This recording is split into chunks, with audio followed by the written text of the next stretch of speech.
isi al-mawdu sasaran, kemudian al-mawdu' sasaran, kemudian as-samrah faedah, al-fadlu keutamaan, isbat golongan, al-wadwi wad'i pencetus, ismu menamakan, istimdad pengambilan, hukum syariat, masail permasalahannya, berdanggap cukup mengetahui sebagiannya.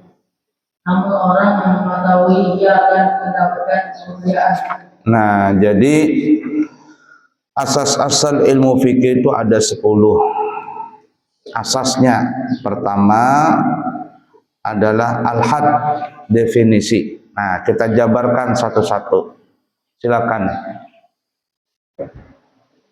Baca.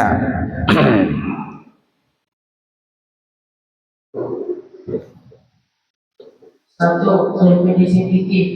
Imam Al-Asyafi'i mendefinisikan fikih dengan ilmu pengetahuan tentang hukum-hukum muamalah syariat yang diambil dari dalil-dalil yang terteliti. Jadi definisi fikih, fikih itu definisinya apa? Al-Imam Subki mengatakan bahwa fikih itu adalah ilmu pengetahuan tentang hukum-hukum pengamalan syariat, diambil dari dalil-dalil yang terperinci. Nah, dalam mazhab kita Syafi'i, pengambilan dalil-dalil itu didasari dari 4. Apa yang 4 kemarin? Pertama, Al-Quran. Apa pertama? Yang kedua, hadis. Yang ketiga, qiyas. Yang keempat, ijma' ulama. Sebenarnya yang ketiga ijma' ulama dulu, yang keempat adalah qiyas. Nah, itu baru terjadi setelah mengetahui dalil-dalil tadi, maka terbitlah hukum syariat tadi. Bisa menjadi wajib, bisa menjadi sunnah, bisa menjadi makruh, bisa menjadi haram, bisa juga menjadi mubah, tergantung dari permasalahan itu. Terkadang satu hukum, satu masalah itu hukumnya bisa berbeda-beda. Hukum dari satu masalah itu bisa berbeda-beda. Bendanya sama, tapi hukumnya bisa beda. Makan umpama, makan itu bisa menjadi wajib. Kapan makan itu bisa menjadi wajib? Waktu berbuka puasa. Kalau orang nggak buka puasa 24 jam puasanya nggak boleh, maka wajib dia makan. Makan itu maksudnya sesuatu yang masuk ke mulutnya melewati batas tenggorokannya. Makan bisa jadi wajib. Sunnah, kapan makan itu jadi sunnah? Yaitu makan sahur. Tasahharu fa inna fis sahuri barakah. Makan sahur kalian, karena di dalam makan sahur itu ada keberkahan. Nah, sunnah hukumnya. Bisa menjadi makruh. Kapan makan itu bisa menjadi makruh? Apabila makannya itu makan zat yang dimakruhkan, seperti makan bawang mentah, ya. Makan bawang mentah. Nah, itu termasuk kategori makanan yang makruh. Apalagi bisa menjadi haram. Kapan bisa menjadi haram? Yaitu makan babi, makan apa-apa dan segalanya. Begitu juga orangnya puasa, tapi dia nggak puasa di siang Ramadan, makan bakso situ, makan nasi padang, berdosa nggak? Dosa. Padahal dia wajib puasa, tapi tidak ada udzur, malah nggak puasa. Makannya bisa jadi haram. Mubah, kapan mubah? Ya makan kamu. Makan pagi, siang, malam. Itu makan pagi, siang, malam nggak ada wajib, nggak ada haram, nggak ada sunnah, nggak ada makruh. Mubah saja.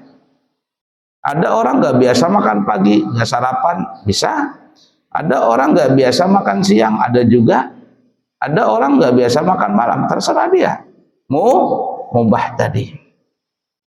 Nah, jadi satu masalah itu bisa hukumnya berbeda-beda.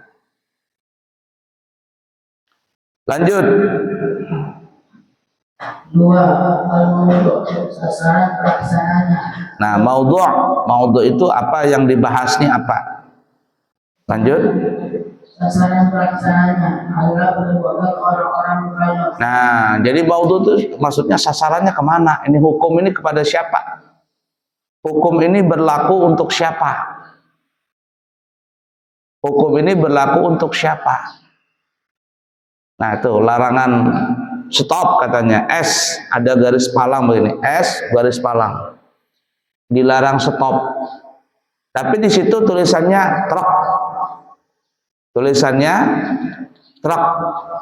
Artinya yang dilarang untuk stop itu adalah hanyalah truk atau truk.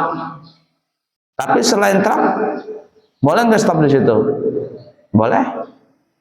Nah, berarti sasaran hukum tadi, larangan itu hanya untuk kepada truk.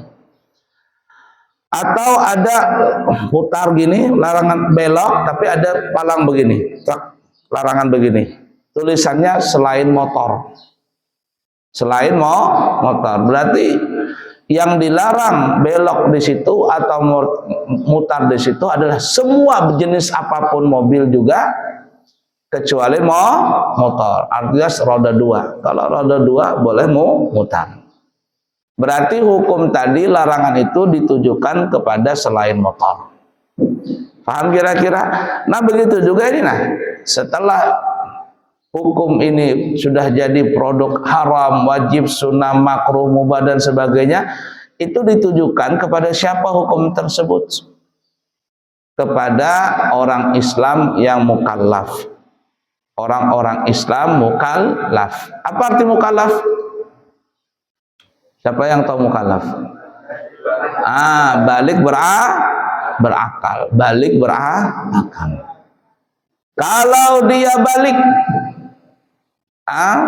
umurnya sudah 20 tahun, tapi nggak berakal. Kenapa nggak berakal? Agak beleng-beleng, gila dia. Banyak orang gila tadi penjara. Di RSJ, Rumah Sakit Jiwa. Apakah orang gila wajib sholat? Enggak. Apakah orang gila wajib puasa? Enggak. Kalau orang gila dia mencuri, ditangkap enggak? Enggak. Orang gila umpama dia membunuh orang, enggak berlaku bagi dia hukum. Enggak dipenjara, tapi nanti dia ada hukum sendiri. Ya, dimasukkan namanya rumah sakit jiwa. Nah, itu dia. Balik tapi nggak berakal. Atau berakal tapi belum balik. Nah, balik di sini dalam pandangan agama Islam. Orang balik itu, tulis kalau nggak paham ditulis. Orang balik itu dilihat dari beberapa jenis. Kalau laki-laki bisa balik dengan dua cara. Laki-laki balik bisa dengan dua cara. Sedangkan perempuan baliknya dengan 3 cara. Adapun laki-laki bisa balik dengan 2 cara. Yang pertama apabila dia keluar air mani. Apabila dia keluar air mani, maka orang itu sudah dikatakan balik. Siapa yang sudah pernah mimpi basah keluar air mani, balik dia. Walaupun umurnya baru 12 tahun, 13 tahun, maka orang itu sudah dikatakan balik. Artinya apabila dia melakukan kebaikan, dia dapat pahala. Dia yang dapat pahala. Apabila dia melakukan dosa, maka dia tanggung sendiri dosanya. Ini berapa orang yang balik sudah di sini? Nah, ada yang belum balik? Ini sudah balik? Sudah balik? Belum? Nah, tapi kalau sudah balik kayak Ikram ini, sudah balik Ikram. Dia sholat dapat pahala. Dia enggak sholat, dia dapat dosa. Nah, itu tuh. Paham nggak? Ada yang pacaran sudah balik, berdosa dia. Kalau dia tidak pacaran, dia dapat pahala. Paham nggak? Dia menikah dapat pahala. Dia berzina, dia berdosa. tanggung dosanya sendiri, tanggung pahalanya sendiri. Itu balik. Yang pertama. Yang kedua, laki-laki bisa balik apabila dia tidak pernah mimpi basah, tetapi baliknya dengan genap umurnya 15 tahun. Umurnya genap 15 tahun. Ada orang nggak pernah mimpi basah, kayak guru sekumpul itu, dikatakan beliau nggak pernah ihtilam, tidak pernah mimpi basah, maka beliau baliknya dengan umur 15 tahun. Ada orang lahir tanggal 1 bulan 1 tahun 2000 jam 1 siang. Ya, tanggal 1 bulan 1 jam 1 siang, tapi tahunnya tahun 2000. Berarti umur genapnya nanti berapa itu? 15 tahun. Tanggal 1 bulan 1 jam 1 tahun 2015. Genap sudah 15 tahun itu. Kalau dia tidak pernah mimpi basah. Tapi kalau dia pernah mimpi basah, walaupun umurnya baru 13 tahun, maka orang itu sudah dikatakan balik. Nah, jadi laki-laki baliknya dengan dua cara. Yang pertama apa tadi, Abdul Hakim? Dengan keluar air mani. Yang kedua, umur apa?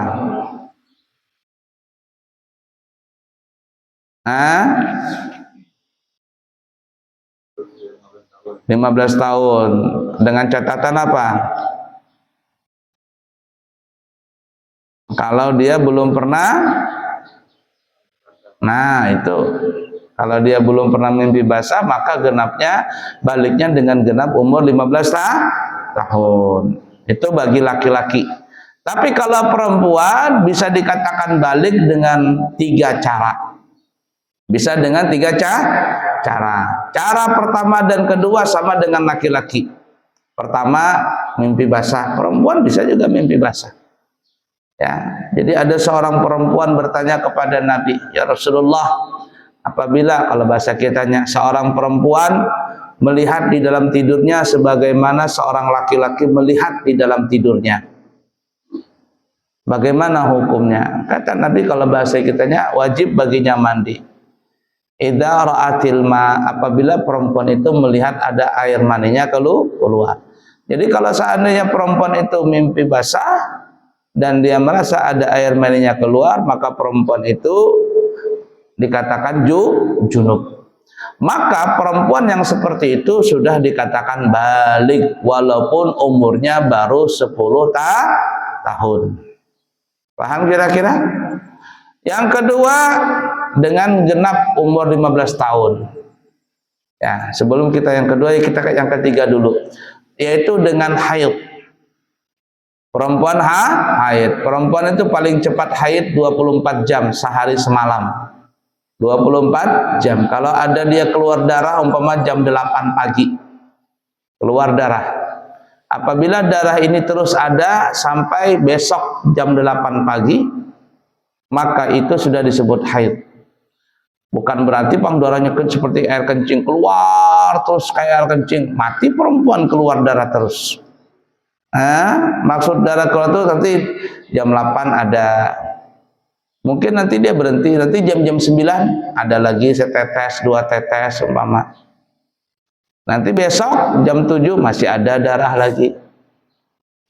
Maka kalau sudah masuk sampai 24 jam itu masuk kategori haid. Dan tidaklah lebih haid itu daripada 15 hari. Kalau seandainya darah haid seorang perempuan itu ada, walaupun umurnya baru 9 tahun, umurnya baru 9 tahun, maka perempuan itu dalam pandangan kacamata Islam, dia sudah dikatakan balik. Ini yang santri putri ini, berapa orang yang sudah haid. Maka apabila dia berbuat baik, kamu dapat pahala sendiri. Kamu berbuat dosa, kamu yang dosa sendiri. Kamu tidak pacaran, kamu dapat pahala. Kamu pacaran, kamu dapat dosa. Tidak ada yang lain. Abu yang nggak nanggung dosa, orang tuamu nggak nanggung dosa lagi. Kenapa? Karena kamu sudah dikasih tahu sudah diarahkan yang baik tapi kamu tidak mau, berarti tanggung dosa masing-masing. Wala taziru wazidatu wizra ukhra. Dosa seseorang itu tidak ditanggung oleh orang lain. Ya, dua. Yang ketiga, perempuan itu bisa dikatakan balik apabila perempuan itu tidak pernah mimpi basah, tidak pernah keluar darah haid, maka perempuan itu dikatakan balik dengan apa? Dengan genapnya umur. Berapa tahun? 15 tahun. Paham kira-kira? Dicatat supaya paham.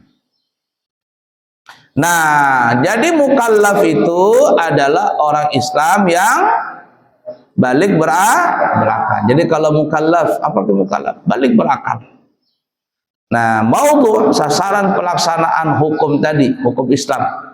Wajib, sunnah, makruh, haram, mubah itu berlaku kepada orang Islam yang mukallaf. Kalau dia tidak mukallaf, balik tapi enggak berakal, atau berakal tapi tidak balik, maka tidak berlaku baginya hukum Islam tadi. Wajib, haram, sunnah, makruh, mubah itu enggak berlaku baginya. La ilaha illallah. Nah, sudah kamu bacanya pelangak-pelongok. Paham kira-kira? Nah, seperti itu tuh. Ada anak masih kecil, dia melakukan kebaikan, dia dapat pahala. Kata ulama, dia dapat pahala, simpanan dia. Orang tuanya, gurunya dapat. Tapi kalau dia melakukan kesalahan, dia nggak bersalah dia. Ya, bebas hukuman bagi dia.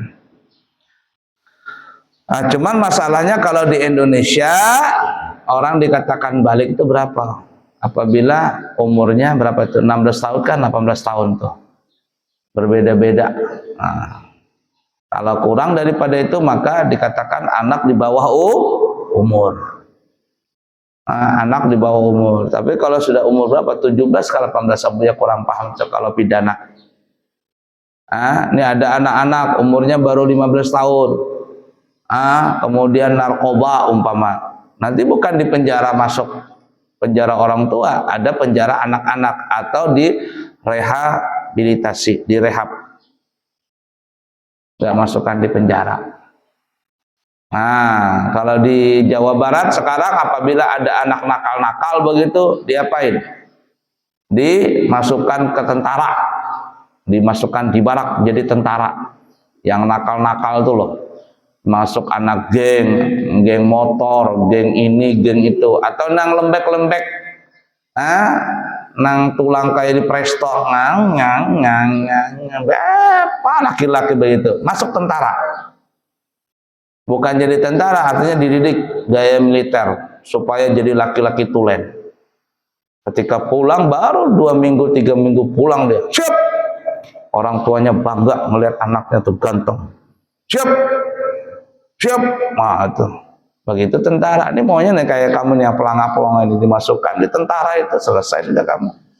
Enggak lagi pelangak-pelangak. Abu itu kepingin tuh ngambil tuh yang di kapeleri itu lah.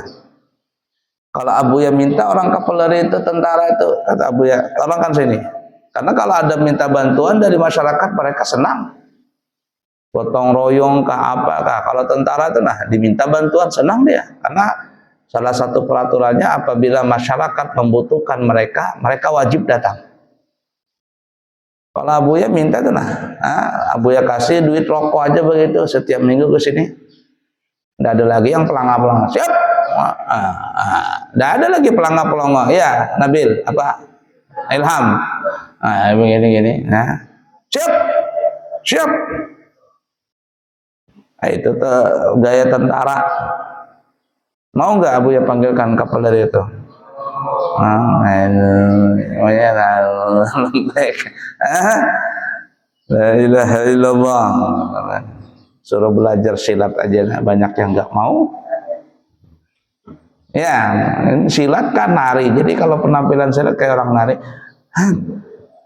Ini silat kan nari ini. Ayo, yang penting ada daripada nggak ada. Ala kulli hal. Baik. Yang ketiga, jadi maudhu tadi nomor 2 adalah sasarannya kepada siapa? Yaitu Islam, orang Islam yang mukallaf. 3. Ketiga, faedah fikih adalah dapat menjalankan seluruh perintah Allah Subhanahu wa taala dan menjauhi larangannya. Ini adalah tingkat takwa. Dan dengan inilah kebahagiaan dunia dan akhirat dapat diraih. Jadi faedah dari orang belajar fikih itu apa? Faedahnya apa? Faedahnya adalah orang itu mengetahui rambu-rambu di dalam Islam. Rambu-rambu dalam Islam. Kalau sudah belajar ini wajib, ini haram, ini makruh, ini mubah. Ya, tahu dia. Kalau sudah tahu bukan dilanggar, tetapi ditaati.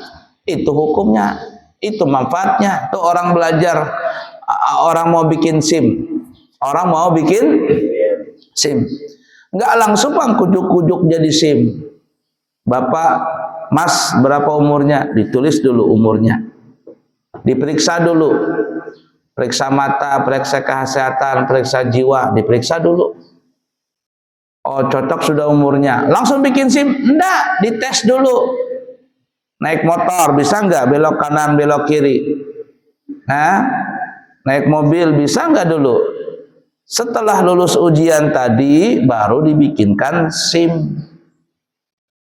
Ada tuh, ujiannya ada. Nih kalau begini nih, model begini, apa maksudnya? Diboleh belok, boleh mutar maksudnya.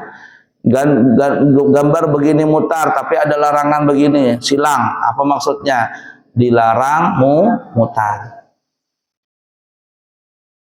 Abuya tuh masih SD belajar gitu, masih SD, rambu-rambu lalu lintas tuh belajar. Sampai apa ya? Sampai jadi polisian. Sempat jadi polisian. Jadi kalau pas mau anak-anak sekolah tuh pulang, kan sekolahnya di pinggir jalan. Jadi Abuya maju pakai baju kayak ala polisi, pakai topi, pakai macam kayak gagah kayak polisi. Nanti ada tulisan gini, stop. Maju kata gurunya, malu-malu maju. Prit. Nah, ini prit. Stop. Jadi motor, mobil semuanya stop. Ngelihat anak kecil seperti itu mereka tertawa, Abuya gitu, ketawa orang-orang yang naik motor mobil itu zaman dulu tuh masih kecil Abuya. Prit. Sudah lewat nyebrang anak-anak sekolah baru mundur. Prit. Nah, pernah nggak kamu belajar begitu? Kalau begitu, habis orang nubruk pelangak pelongo. Ya, Abdul Hakim. Suaranya nggak ada. La ilaha illallah. Nah, itu tuh tujuan belajar fikih, tahu nih kamu belajar fikih nih dari bab air sampai nanti seterusnya. Fikih ibadah, fikih muamalat, fikih munakahat, fikih jinayat, fikih qadaya. Belajar itu semuanya untuk apa? Mengetahui rambu-rambu tadi. Kalau sudah mengetahui rambu-rambu tadi, tujuannya apa? Takwa, bertakwa kepada Allah untuk mendapatkan apa? Kebahagiaan dunia dan akhirat. Tapi ada orang bodoh, jahil. Ini sudah tahu nih, kata Allah haram hukumnya pacaran, apalagi sampai berzina. Dia langgar, kan bodoh tuh manusia. Haram narkoba, tapi dia tetap narkoba, kan bodoh tuh manusia. Ya enggak? Itu lebih bodoh daripada binatang. Lahum a'yunun la yubsiruna biha wa lahum adhanun la yasma'una biha wa lahum qulubun la ya'qiluna la yashuruna biha. Punya mata tapi tidak melihat, punya telinga tapi tidak mendengar, punya hati tapi tidak merasa. Ulaika kal an'am, mereka itu seperti binatang, balhum adall, tapi bahkan lebih jahat daripada binatang. Kalau binatang tuh kayak sapi tuh, nah itu sapi itu tuh. Habis makan rumput dia berak sembarangan, trek begitu. Ada nggak di kita dasar sapi? Enggak, memang dia sapi, memang begitu. Nah, habis makan begitu dia sampahnya dia sembarangan, enggak apa-apa. Tapi kalau ada nih kayak kamu nih yang mengerti agama nih, tulisannya ada di kamar, an-nadhafatu minal iman, kebersihan daripada sebagian iman. Tapi habis makan buang sampah sembarangan, itu berarti orang apa itu ya? Bodoh, lebih bungul daripada binatang, lebih bodoh, lebih jahat daripada binatang.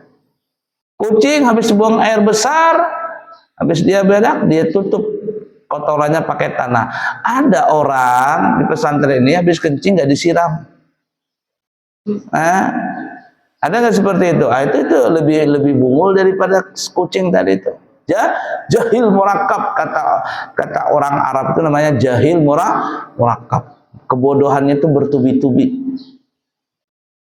Paham Tom? Nah itu tuh. Itu belajar fikih tadi manfaat. Coba diketuk tuh orang yang menjadi mekanik nanti gimana? Nah, tidak selesai motor orang nanti. Nah, mau jadi mekanik. Nah, berapa lama jadinya? Sehari Pak. Sekalinya sehari udah datang. Kenapa nggak datang? Aduh Pak, tadi saya tidur Pak. Nah, apa ini seperti ini? Baiklah ya. Jadi faedah fikih tadi apa ya? Mengetahui rambu-rambu di dalam syariat. Tujuannya apa? Untuk mendapatkan hakikat takwa. Fahim Tom? Lanjut. Keutamaan fikih, ya. Fadlu. Belajar ilmu fikih itu apa keutamaannya? Baca, lanjut. Baik sekali ayat-ayat Al-Quran dan hadis yang menunjukkan bahwa ilmu fikih adalah ilmu yang paling utama. Adalah ilmu tauhid. Nah, jadi dikatakan man yuridillahu bihi khairan yufaqihu fiddin. Itu hadis yang kemarin kita baca. Siapa yang dikehendaki oleh Allah jadi orang baik, maka dia yufaqihu fiddin, akan paham agama. Jadi faqih itu artinya apa ya? Orang yang paham. Al-fiqhu artinya apa? Paham. Ya, artinya apa? Paham agama. Nah, jadi fikih ini adalah ilmu yang baik. Ilmu yang paling utama setelah belajar ilmu tauhid. Setelah belajar ilmu tauhid. Karena tauhid itu paling utama dulu diutamakan belajar.